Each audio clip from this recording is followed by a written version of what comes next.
Masomoji atuse ku ssaawa 11 olweggulo mu lubiri lw'Emmengo nga yaniriziddwa Kamalabyonna wa Buganda Charles Peter Mayiga n'abakungu abali ku lukiiko lwa Twekobe Ejjudde.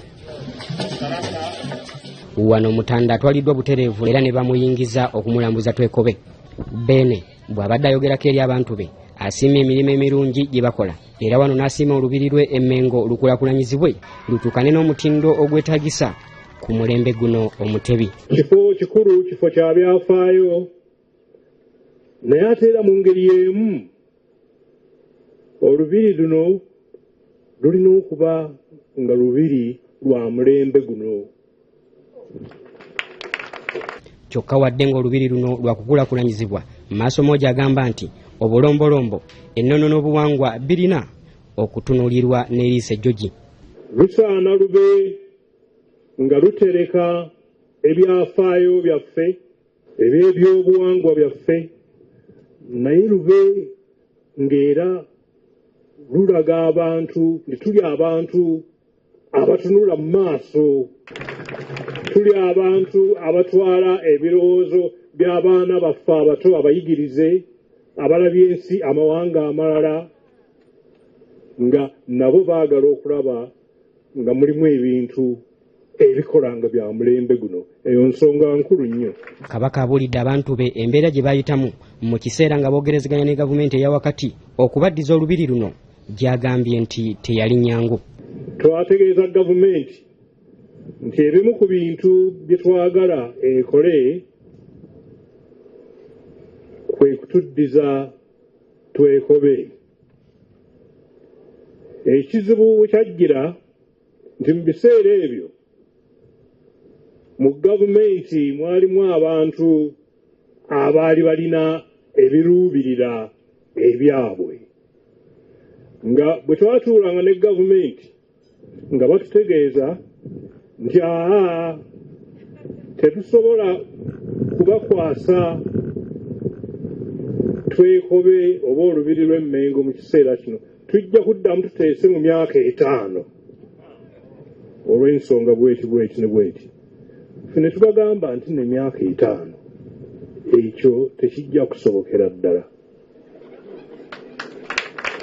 kubanga twali tukimanyi nti okusobola okusiimuula amaziga g'abantu baffe n'okuzzaawo ekitiibwa n'emirandira gy'Obwakabaka ne Buganda, ebimu ku bintu bye twali tulina okukola kwe kuba nti batuddiza Twekobe n'olubiri lw'Emmengo.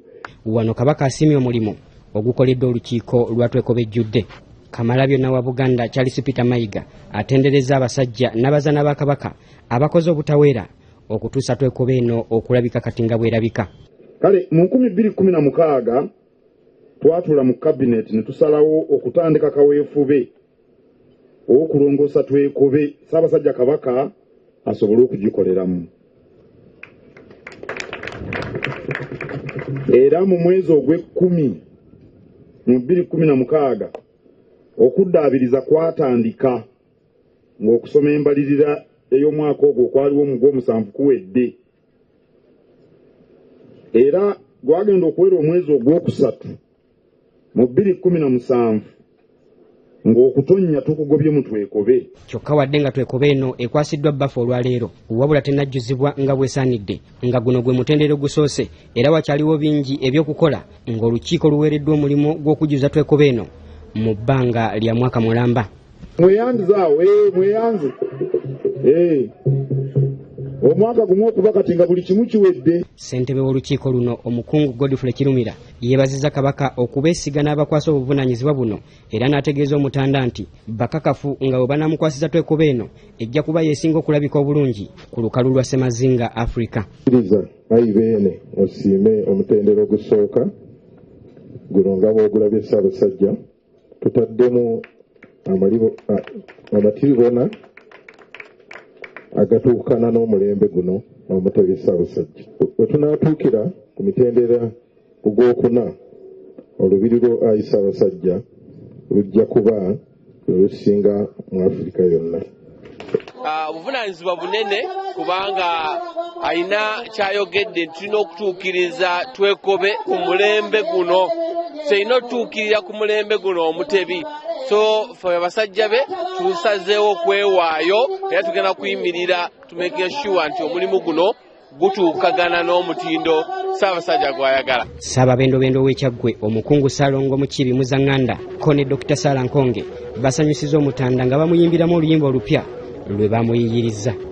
Peter Muweesi, BBS ageesigika.